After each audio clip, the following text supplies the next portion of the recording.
గురువులకి శ్రేయోభిలాషులకు సభాసదులందరికీ నమస్కారములు.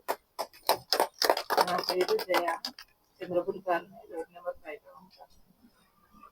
ఈ ధ్యానం ఈ పిరమిడ్ కట్టినప్పుడు వచ్చి చేశాను నేను కొన్ని రోజులు. తర్వాత బాబుకు అక్కడ కూడా చేసేదాన్ని. మళ్ళీ ఇండియాకి వచ్చాక ఇక్కడ ఈ మన కరోనా వచ్చి ఇది ఎవరు చేయట్లేదు ఇక్కడ అని చెప్పేసి చేసేదాన్ని, కానీ ప్రతిరోజు చేయలేదు. ఈ మధ్యలో మళ్ళీ పెట్టారు, వస్తున్నారని చెప్పేసి మా వారు చెప్తేను వచ్చి చేస్తున్నాను. నేను 4వ రోజు నుంచి వస్తున్నాను. నేను కంటిన్యూస్గా ఒక రోజుకి 2 గంటలు 3 గంటలు అట్లా అప్పుడప్పుడు చేస్తున్నాను.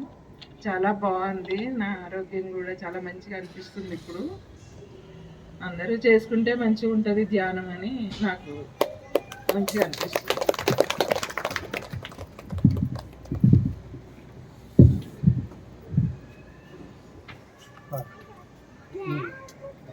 మీరు కూడా వస్తున్నారు, చెప్పండి. అక్కడికే అక్కడే దగ్గరగా వస్తారు కాబట్టి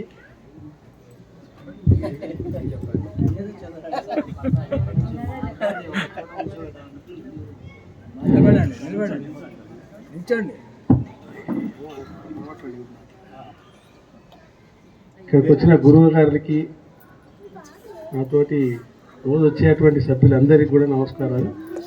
నేను కూడా మీ పిరమిడ్ అంటే నాకు ఇంతవరకు కూడా తెలియదు. సీనియర్ సిటిజన్ ఆఫీస్ పైన ఉన్నది అని తెలుసు, అది ఏందో మాకు కూడా నాకు అర్థం కాలేదు.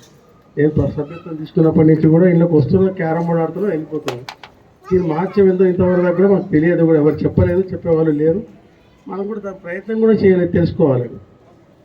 నేను ఈ 11 రోజుల నుంచి వస్తున్నా కాబట్టి సరే ఇందులో ఏదో ఉన్నది, మొత్తం మీద ఏదో పవర్ ఉందనేది మాత్రం నాకు అర్థమైంది. దాని గురించి నేను కూడా ప్రయత్నం చేస్తే పోయేదేముంది, మనం కూడా చేద్దాం. సాధన పనులు సమకూరుడు ధరలు అన్నారు కదా, దాని ప్రకారంగా మనం కూడా ఎందుకు సాధన చేయకూడదు? ఆ పట్టుదల ప్రతి వ్యక్తిలో కూడా వస్తే బాగుంటుంది. అందరితో కలిసి చేస్తే ఆనందంగా ఉంటుంది.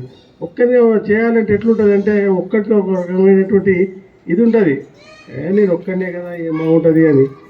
కాబట్టి అందరు కూడా రేపు నుంచి సాయంత్రం ఇక్కడ మన పిరమిడ్ ఉంది కాబట్టి దాని అర్థం ఏందో తెలిసింది కాబట్టి ఇప్పుడు వచ్చిన రోజు వచ్చే వాళ్ళకి కూడా.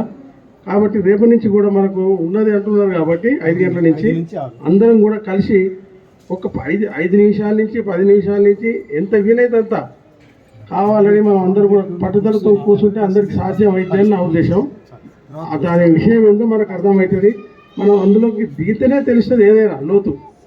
దిగేంత వరకు లోతు ఏం తెలియదు అమ్మా, అది బాయి, అది బొంద, అది బురద,